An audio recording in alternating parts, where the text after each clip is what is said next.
para ir e voltar para Natal, 9 horas. Quer dizer, o atraso do país é tanto, se tivesse um trem de grande velocidade, que se chama o trem-bala, né? Eu gastaria o quê? 20 minutos para ir e 20 para voltar. O mesmo de avião, mas avião é caro. Então eu perco 9 horas de trabalho por causa disso, né? Então, quer dizer, isso é terrível, mas tudo bem, em nome de um futuro, se faz alguma coisa nesse sentido.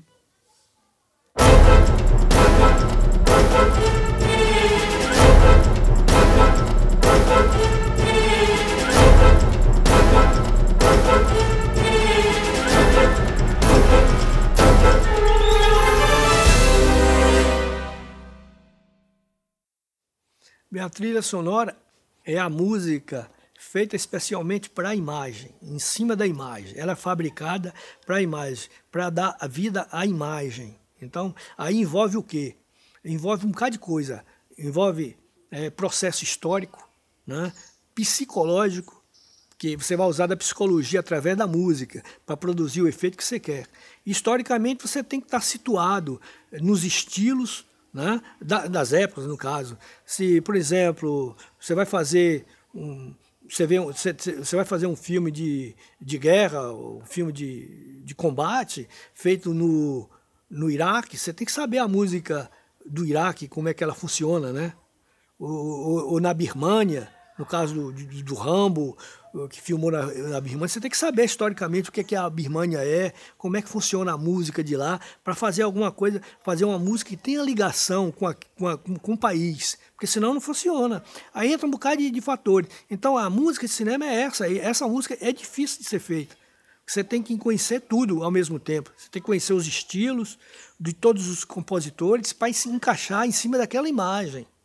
Senão não funciona. É uma grande piada, né? Então é aí que está o problema, né? É a cultura.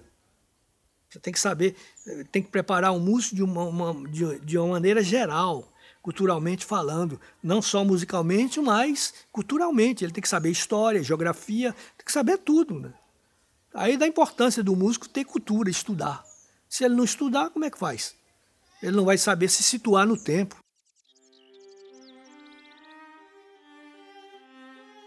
O compositor de cinema, ele tem que conhecer o maior número possível de linguagens, desde a música da Idade Média, Renascença, Barroco, Clássico, música contemporânea, folclore, jazz, música popular. Ele tem que dominar o maior número possível de linguagens para poder fazer uso delas.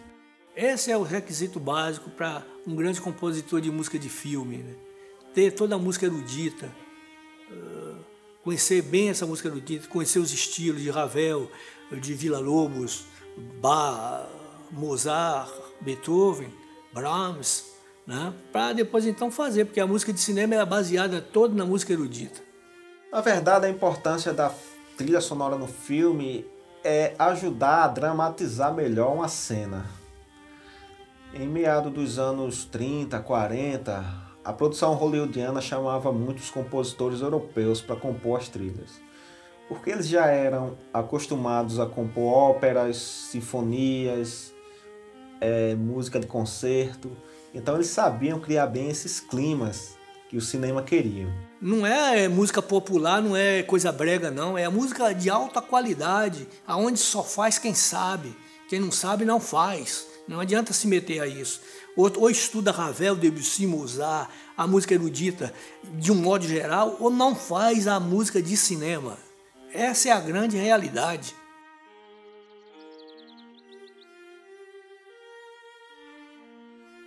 Elaborar música é algo que uma criança faz.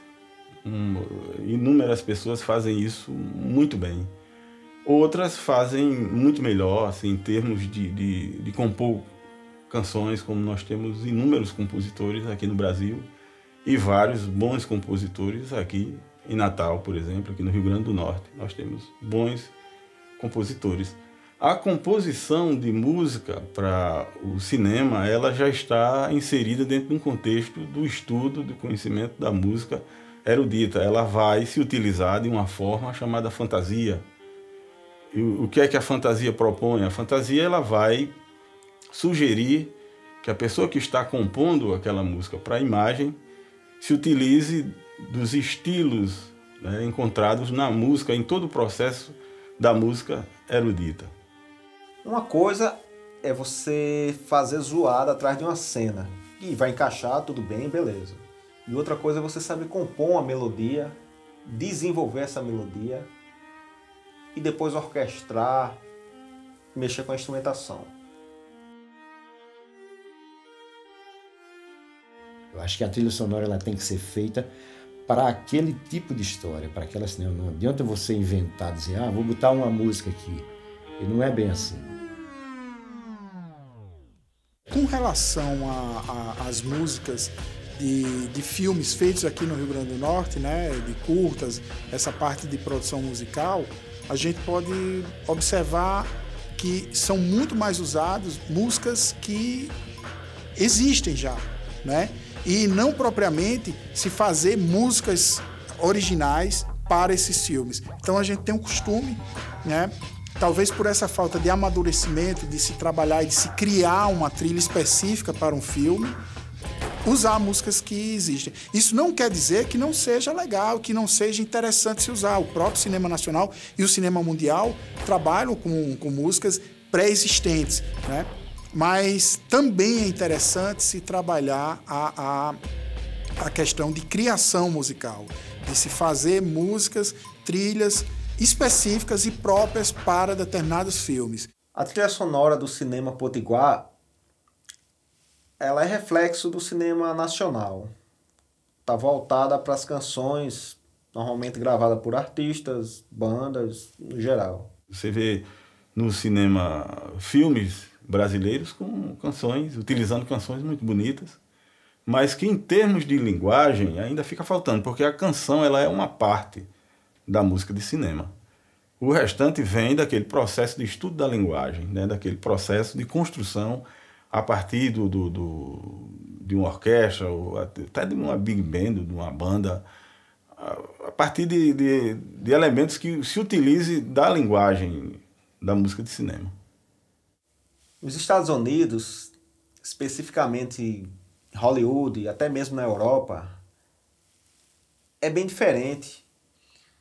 Certa vez, em uma entrevista, James Newton Howard, compositor de King Kong e outros filmes, Peter Pan, etc., ele dizia que uma das maiores dificuldades era encontrar um estúdio livre para gravar. Entra a orquestra, sai a orquestra. Entra a orquestra, sai a orquestra. Então são várias orquestras revezando os estúdios. Enquanto que aqui no Brasil é difícil você ver pelo menos um filme orquestrado. E o cinema nacional ainda não tem orçamento suficiente para isso. Ou se tem, não valoriza. Um exemplo interessante é o do filme Rio. Fala sobre o Rio de Janeiro, cultura brasileira. O diretor também é brasileiro, mas ele não chamou nenhum compositor brasileiro. Ele chamou o britânico John Powell, que já trabalha com ele há muito tempo, já fez A Era do Gelo, outros filmes em parceria. E chamou alguns compositores para fazer as canções, como Carlinhos Brown, Sérgio Mendes. Mas para a trilha, ele procurou um cara que já compõe, já faz esse gênero há muito tempo, já entende da linguagem.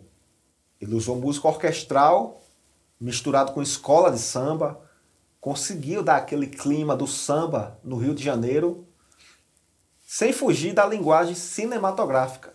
Então, para você ver como é que a coisa é tão grave, eu cheguei lá para a classe de composição, mostrei a minha música para o professor, ele olhou, botou óculos, olhou, aí perguntou assim para mim, qu'est-ce que c'est ça? Eu respondi para ele, ça c'est ma musique. Ele olhou para mim, ça c'est de la merde, c'est pas de la musique. Isso é uma merda, isso não é música. Porque é o quê? Era a música serial dodecafônica. Era um francês me ensinando a ser nacionalista. Ele perguntou para mim, où est la musique de ton pays? onde é que está a música do seu país? Eu não tinha música de nada, entendeu? A mesma coisa ele fez com o Astor Piazzolla, né? Fez com outros músicos que foram para lá estudar. Quer dizer, um francês me ensinando a ser nacionalista. Eu não sabia o que era nacionalista, ser nacionalista, porque o aculturamento musical aqui no Brasil é tanto, né, que a própria música que Villa-Lobos e outros compositores, Camargo Guarnieri, Lourenço Fernandes, criaram na época, baseado em todo o folclore do Brasil, foi jogado de água fora, de água abaixo, né? Então, o que os caras faziam aqui na época? Eu estudei mesmo música serial, da decafônica, a música de Schoenberg. Para quê? Se é uma música estrangeira, não interessa. Para que música estrangeira? Tem que mais basear na minha música. Então, um francês me ensinando a ser nacionalista, perguntando, cadê a música do seu país? Né? Cadê a sua música não parece com a de Villa-Lobos? Por quê? Quer dizer, você tem vergonha? Faça como Villa-Lobos fez, coma feijoada e fale que é bom, né? Não tenha vergonha de falar que gosta de charque, de carne de charque com farofa ou com macaxeira, que é tão bom. Qual é o problema? Isso é ser nacionalista. Hoje em dia a minha música é totalmente brasileira, não tem nada a ver com a música de estrangeira, não. Isso é que eles me valorizam por isso, né? Se não quero tocar aqui, eu vou lá, eu mando para a França, para outro lugar e toca lá. Qual é o problema? Um dia toca, Villa-Lobos não passou por isso, Aracópio, todo mundo passou por isso, né? Só foi reconhecido depois. Vê agora o Ennio Morricone. Ennio Morricone passou 50 anos fazendo música para Hollywood, só agora que vieram dar um Oscar para ele. Poxa, o cara é genial, né? E por que eu vou ganhar logo um Oscar agora? Quem sabe no futuro se eu ganho e aí eles vão acreditar em mim, né? Agora mesmo tem o grande trombonista Jacques Mouget, que é um dos maiores do mundo, teve em Natal, né, que é meu amigo de longas datas. Ele vai gravar uma peça minha lá agora, que eu estou fazendo uma suíte para trombone e orquestra, né? Ele vai gravar, eu estou aprontando para que ele grave isso aí. Não quero gravar aqui, eu gravo em Paris, com a Orquestra de Paris, né? Talvez a orquestra de lá não seja tão boa quanto a daqui.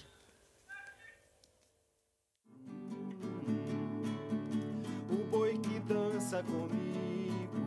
Pelo fato de eu ter visto sempre, né, acompanhado desde criança, desde muito criança, meu pai tocando, participando de banda, foi que eu comecei a gostar de música e comecei a tocar violão, comecei a compor, comecei a me inteirar desse universo da música e virei músico também. Não virei músico profissional, eu digo que não sou profissional porque eu não sobrevivo da música. Apesar de ter feito trilha sonora para cinema, para teatro, fiz 16 peças de teatro, para cinema fiz 2 filmes, fiz alguns comerciais para TV, tive música gravada com o Fagner, com esse pessoal, mas nunca sobrevivi de música. Isso nunca me deu dinheiro para viver de música. Eu sempre vivi isso misturado com outras coisas. Aí pronto, sou músico, mas posso dizer que sou um músico que não vivo da música. Ou seja, eu morro de música, né? A verdade é essa.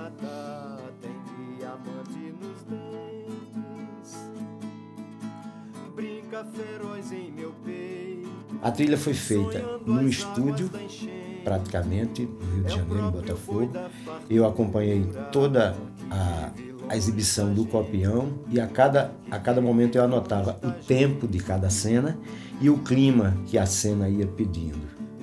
E me surpreendeu a noite no estúdio, assim, acabou um show de Elba, entrou todo mundo no estúdio, assim, meia-noite, o pessoal foi chegando do show, e ali eu distribuí a música com todo mundo e nós ficamos de meia-noite até as 5 da manhã trabalhando a música do Boi de Prata.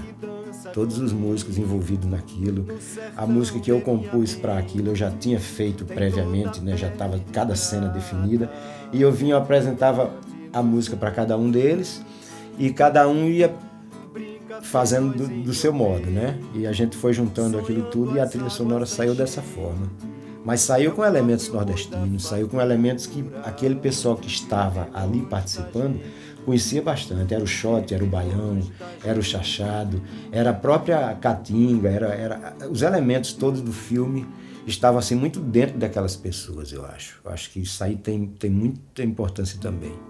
Foi feito um filme antes aqui chamado Jesuíno Brilhante, um longa também, de William Kobe, muito interessante o filme, mas assim, a trilha sonora você vê que ela foi feita no Rio por pessoas que não são daqui, entendeu? E eu senti que a música, ela é parecida com coisa nordestina, mas ela não é feita por nordestino. Ela tem um elemento... Eu não estou falando de preconceito, veja bem, eu estou dizendo assim, que ela foi feita... A pessoa não tinha tanto envolvimento com a história, entendeu? Do filme, como eu tinha, como os músicos do Boi de Prata tinham com o Boi de Prata, com a música do Boi de Prata. Conheciam muito bem o que estavam fazendo.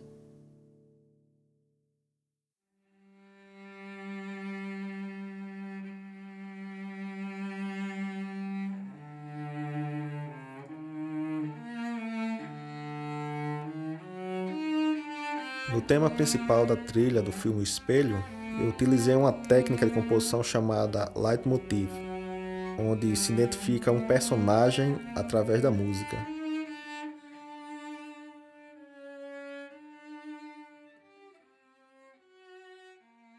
No filme O Espelho, eu estou trabalhando diversos gêneros musicais, como a tarantela, por exemplo, na música O Drink, onde a personagem principal, Mayara, serve drinks de uísque para os amigos.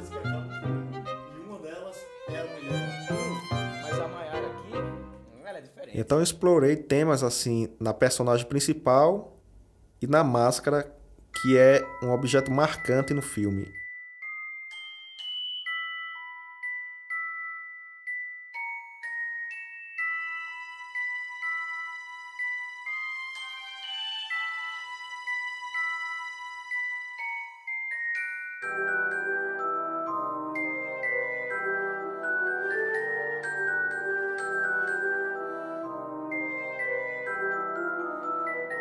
Para compor a trilha desse documentário, tive que seguir ideias musicais pré-determinadas no roteiro. Além disso, precisei compor trilhas sem ter as imagens, o que dificulta muito o processo de criação.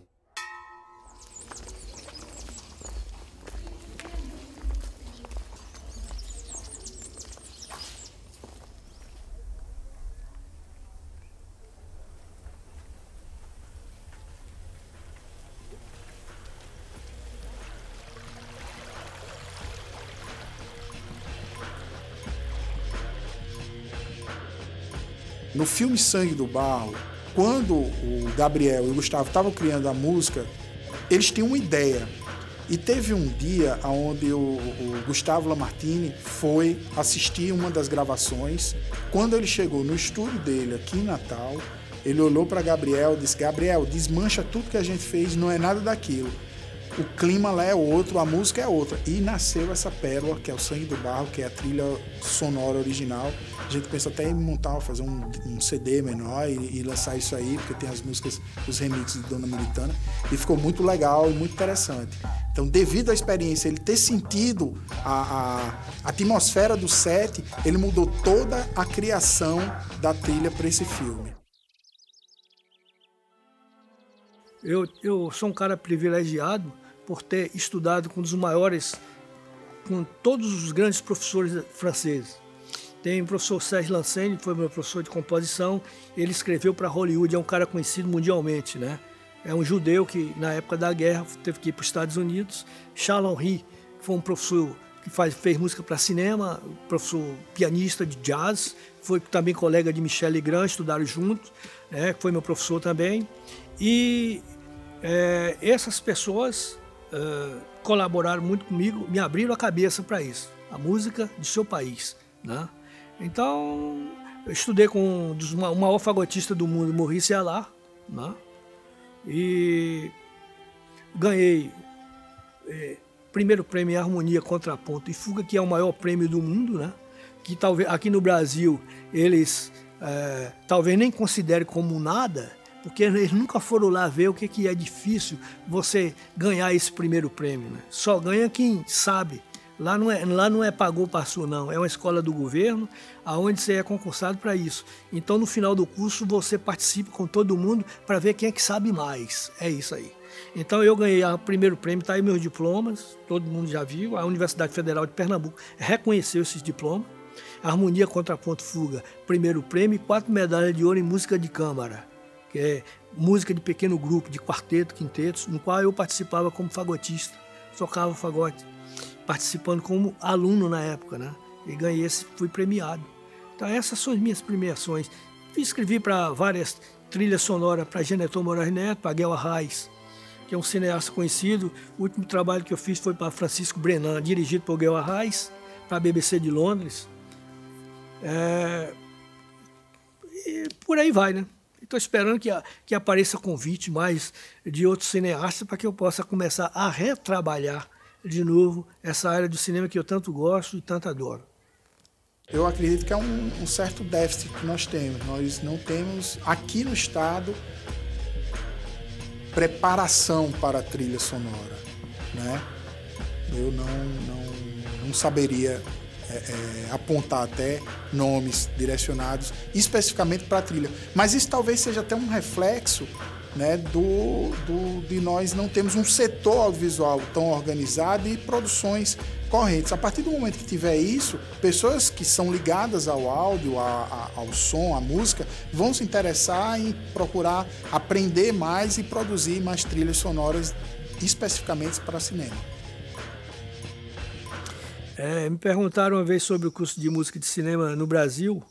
Eu andei pesquisando e vi que na USP, que é a maior universidade do país, tem um curso de História do Cinema, mas não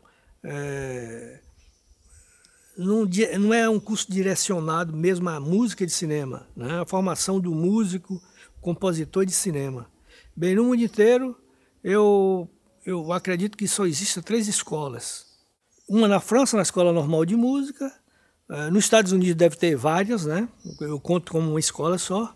E na América Latina toda só tem em Natal, na Fundação José Augusto, o curso que eu fundei, né? E que continuo dando aula até hoje.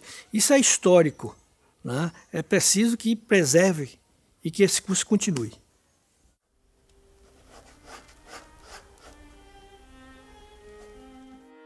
Eu digo, não é para desestimular ninguém, mas eu digo que fazer música em Natal é fazer arte em Natal, né? Se você encarar que cinema é arte, que a música é arte, que o teatro é arte, eu acho que Natal não tem a menor condição. Eu não sei, assim, profissionalmente, eu não tenho nenhuma aposentadoria por causa disso. Eu, como músico, para sobreviver, por exemplo, eu tenho que trabalhar com outras coisas, fora da música. Eu sou funcionário público em outra área, para questão de sobreviver. Porque, no meu caso, se eu fosse viver da música, poderia ser que não tivesse dado muito certo. Ou poderia ser que eu nem tivesse tido tempo e nem condições de ter feito os cursos que fiz na área de música durante esses anos. Eu, por exemplo, eu ganho a vida fazendo outras coisas. Tocando guitarra, tocando em bandas, tocando em baile. É pouca coisa eu fiz para aqui, para Natal. Eu lembro que eu fiz alguns vídeos, algumas animações de 3D para uma empresa que eu fiz muita coisa para uma empresa americana. Veja, lá fora eles veem o meu trabalho e aqui dentro é difícil alguém ver. Acho que você dizer assim, vou viver de música, vou viver de cinema, vou viver de coisa, eu acho que isso é ilusão. Por enquanto é. Agora, nós temos, isso aí a gente pode afirmar, pessoas de muita competência na área de cinema, na área de música mesmo. E a gente só precisa acreditar e fazer alguma coisa, contribuir de alguma forma para que essa textura mude, né? Para que essa questão tenha um ganho daqui para frente. Mas eu tenho esperança porque eu vejo que a coisa está fluindo. Existem novos filmes aí.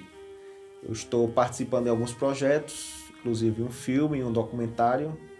E eu tenho esperança que isso vai modificar um dia. Aí está um recado também para os cineastas brasileiros. Que veja desse lado. Aprenda com os grandes mestres. Que para cinema tem que ter um especialista nisso. Como é o caso nos Estados Unidos, você tem John Williams, tem Jerry Goldsmith. Na França você tem Michel Legrand, Vladimir Cosma. Né? Existem milhões de compositores que trabalham só com isso, né? Que é importante para o cinema. Aqui no Brasil, não. Eles fazem o contrário. pega um disco gravado e coloca em cima de uma imagem. Não é, a música tem que ser feita para a imagem. Se é feita para a imagem, ela funciona, né? E, no caso, quando eu vejo assim, às vezes, o filme brasileiro vai concorrer em Hollywood lá para disputar um Oscar e tal, eu fico dando, às vezes, risada, né? Porque já imaginou você concorrer, pegar um músico brasileiro que faz muito bem música popular, sem dúvida nenhuma, eu gosto das músicas populares que eles fazem, mas para concorrer com Johnny Williams, com a orquestra de Boston, gravando uma trilha sonora como o caso da música do ET, da Guerra nas Estrelas, né? Um outro filme aí, faz até graça, né? Eu não estou querendo aqui diminuir ninguém não, mas tem que ver por esse campo, né? Temos que partir de igual para igual. O cineasta brasileiro que está despontando como um dos melhores do mundo tem que ver isso aí. Vamos partir de igual para igual. As orquestras sinfônicas estão aí para isso, né? Em Natal, na Fundação Zé Augusto, nós temos uma orquestra sinfônica. Eu trabalho no Instituto de Música lá, eu dou curso de música de cinema, e tem uma orquestra sinfônica que tem que, por obrigação, tocar essa música de cinema. Apesar...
Sexta-feira eu acordo 4 horas da manhã para ir para o meu curso lá em Natal, lá no Instituto.